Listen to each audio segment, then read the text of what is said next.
दोस्तों, पिछले 3 दिनों के अंदर मोदी जी और उनकी पार्टी को एक के बाद एक 3 झटके लगे हैं।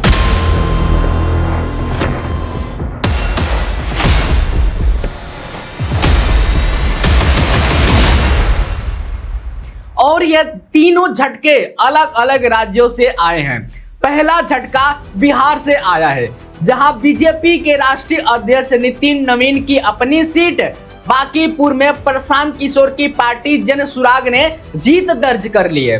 दूसरा झटका मध्य प्रदेश से आया है, जहां डबल इंजन सरकार होने के बावजूद बीजेपी दतिया सीट हार गई और कांग्रेस ने यह सीट अपने वापस ले ली है। और तीसरा झटका राजस्थान की राजधानी यानी जयपुर से आया है। यहाँ करड़ी सेना के हजारों लोग सड़क पर उतरे, पुलिस के साथ उनकी झपड़ हुई, लाठियां चली और पानी की तेज बौछार से भीड़ को खदेड़ा गया।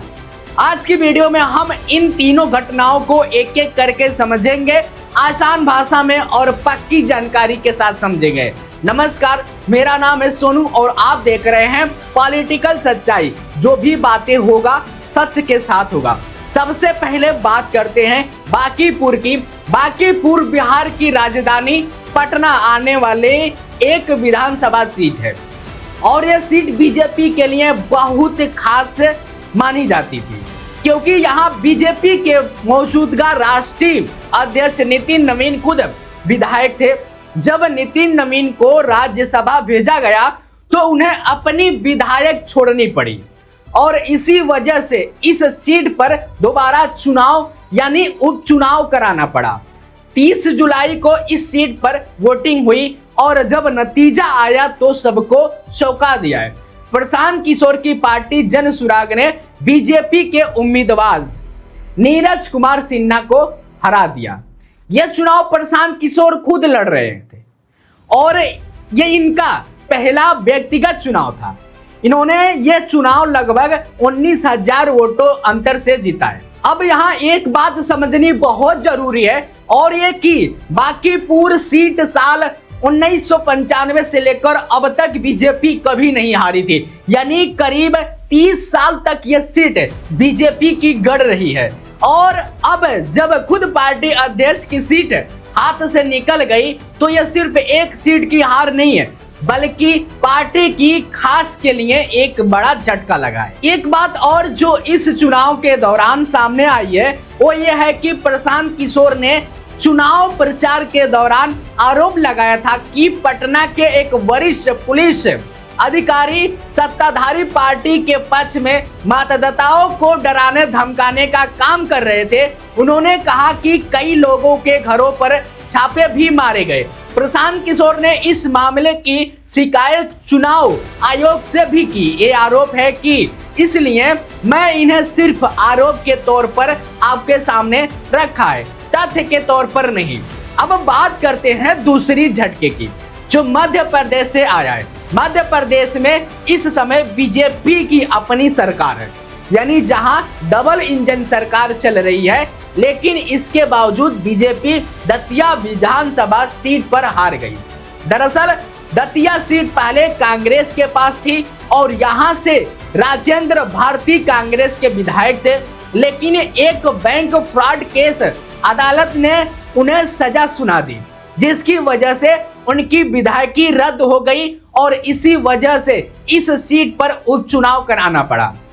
इस उपचुनाव में कांग्रेस ने घनश्याम सिंह को अपना उम्मीदवार बनाया और बीजेपी ने आशुतोष तिवारी को मैदान में उतारा। इस मुकाबले में आजाद सम्राट पार्टी के उम्मीदवार दामोदर सिंह यादव भी शामिल थे, यानी ये एक त्रिकोणीय मुकाबला था। नतीजा जब आया तो कांग्रेस के घनश्याम सिंह ने बीजेपी के आशुतोष तिवारी को करीब 6,000 वोटों से हरा दिया है। जीत के बाद घनश्याम सिंह ने कहा कि यह नतीजा बीजेपी सरकार के अंत की शुरुआत है, लेकिन यह उनका अपना राजनीति बयान है। इसे आप एक तथ्य की तरह से मतलब समझिए, यह सिर्फ उनकी राय है। अब यहाँ एक बात मैं आपको साफ बता देना चाहता हूं कि ताकि पूरी तस्वीर संतुलित रहे उसी दिन गुजरात के माजलपुर सीट पर भी उपचुनाव हुआ था और वहां बीजेपी ने जीत दर्ज की है, वो 30,000 से ज्यादा वोटों से बड़े अंतर से। तो इसका मतलब यह है कि तस्वीर पूरी तरह से एक तरफा नहीं है। बीजेपी एक जगह हारी तो दूसरी जगह जीती भी है, इसलिए हमें किसी भी नतीजे को देखकर तुरंत बड़ा निर्देश निकालने से बचना चाहिए। अब बात करते हैं तीसरे और शायद सबसे ज्यादा चर्चा में रहने वाले मामले, यानी कि जयपुर का घटना। 3 अगस्त के दिन करड़ी सेना ने जयपुर में एक बड़ा प्रदर्शन किया। इस प्रदर्शन की वजह थी यूजीसी के कुछ नए प्रस्तावित नियम, जिसको लेकर संपूर्ण समाज में काफी नाराजगी है। इस मार्च को नाम दिया गया था सर्पण न्याय पदयात्रा। प्रदर्शनकारी रावट गेट से चलकर जयपुर कलेक्ट्रेट की तरफ बढ़ रहे थे ताकि वहां जाकर प्रशासन को अपना ज्ञापन सौंप सके, लेकिन पुलिस ने रास्ते में बैरिकेड लगाकर उन्हें रोकने की कोशिश की। भीड़ इतनी ज्यादा थी और इतनी आग्रह हो गई कि उसने बैरिकेड तोड़ दिए। इसके बाद पुलिस और प्रशासनकारियों के बीच सीधा झड़प हो गया। इस झड़प में काबू में करने के लिए पुलिस ने लाठीचार्ज किया और भीड़ को तीरा भीतर करने के लिए पानी की तेज बौछार भी छोड़ी, जिन्हें वाटर कैनन कहा जाता है। इस पूरी घटना के बाद करड़ी सेना राष्ट्रीय अध्यक्ष महिपाल सिंह मकराना ने बहुत सख्त बयान दिया। उन्होंने मांगा कि ये जिन पुलिसकर्मियों ने लाठीचार्ज किया उन्हें तुरंत सस्पेंड किया जाए। साथ ही साथ उन्होंने चेतावनी भी दी कि अगर सरकार ने इस मामले में कोई कार्रवाई नहीं की तो करड़ी सेना मुख्यमंत्री के आवास का घेराव करेगी। अब यहाँ मैं एक जरूरी बात साफ कर देना चाहता हूँ कि सोशल मीडिया पर कुछ वीडियो और पोस्ट में यह दावा किया जा रहा है कि इस प्रदर्शन में शामिल लाखों लोगों ने सामूहिक रूप से कसम खाई कि वो आगे कभी बीजेपी को वोट नहीं देंगे, लेकिन यह दावा किसी भी विश्वसनीय समाचार स्रोत से मुख्यात तौर पर साबित नहीं हुआ। इसलिए मैं इस बात को सच मानकर आपको नहीं बताऊंगा, क्योंकि बिना पुष्टि के कोई बात फैलाना सही नहीं है। जो पक्के तौर पर हुआ है वही सिर्फ इतना है कि एक बड़ा प्रदर्शन हुआ है कि पुलिस और भीड़ में झड़प और लाठीचार्ज व वाटर कैनन दोनों इस्तेमाल किया गया है। अब चलते हैं दिल्ली की तरफ से, जहां संसद का मानसूत्र सत्र चल रहा है और वहां भी माहौल पूरी तरह से गर्म बना हुआ है। 31 जुलाई के दिन मोदी जी अध्यक्षता के कैबिनेट में बैठक बुलाई गई है और ठीक उसी समय लोकसभा और राज्यसभा दोनों में विपक्ष लगातार हंगामा कर रहा था। विपक्ष का मुख्य मांग है कि केंद्रीय गृह मंत्री अमित शाह सदन में आए और हाल ही घटनाओं पर अपना जवाब दें। अब यह मांग आगे चलकर कहां तक जाएगा? क्या यह इस्तीफे की मांग में बदलेगी या सिर्फ एक राजनीति हंगामे तक सीमित रह जाएगी? इस बारे में अभी कुछ भी पक्के तौर पर कहना जल्दबाजी होगी। फिलहाल जो साफ तौर पर सामने आ रहा है वो ये है कि संसद के अंदर विपक्ष अमित शाह के मौजूदगी और जवाबदेही को लेकर लगातार सवाल उठा रहे हैं और सरकार पर दबाव बना रहा है। अब सवाल यह उठता है कि इन तीनों घटनाओं को अगर हम एक साथ रखकर देखें तो इसका असली मतलब क्या निकलता है।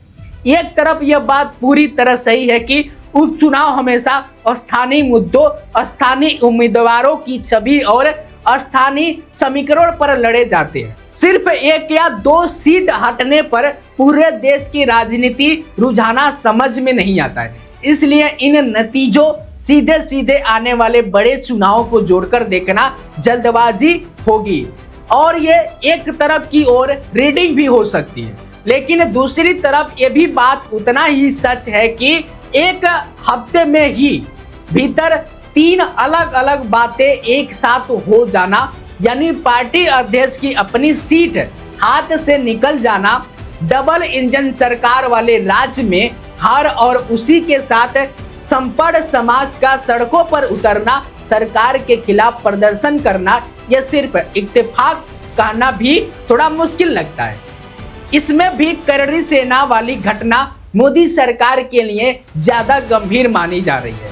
इसकी वजह यह है कि संपन्न वोटर हमेशा से बीजेपी का एक भरोसामंद और पक्का समर्थन रहा है। अगर ये वोटर सड़क पर उतर कर अपनी नाराजगी जाहिर कर रहा हो तो इसे सिर्फ एक सामान्य प्रदर्शन की तरह नहीं देखा जाना चाहिए, बल्कि इसे सरकार के लिए एक चेतावनी की तरह भी देखा जाए। दोस्तों, अब आगे देखना दिलचस्प होगा कि मोदी सरकार यूजीसी के इन विवादित नियमों पर क्या फैसला लेते हैं। क्या वो इसमें कोई बदलाव करते हैं या नहीं, ये भी देखना होगा कि संसद में अमित शाह कब सामने आते हैं और विपक्ष के सवालों का जवाब देते हैं। और साथ ही ये भी देखना जरूरी होगा कि इन उपचुनावों के नतीजे का कोई असर आगे होने वाला बड़े चुनाव पर दिखेगा या नहीं। आपकी क्या राय है दोस्तों? क्या आपको लगता है कि ये तीनों घटनाएं मोदी सरकार के लिए सच में खतरे की घंटी है, या फिर यह सिर्फ एक अस्थायी राजनीतिक हलचल है जो कुछ दिनों में शांत हो जाएगा? अपनी राय कमेंट में जरूर लिखिएगा। मिलते हैं अगली वीडियो में, तब तक के लिए नमस्कार, जय हिंद।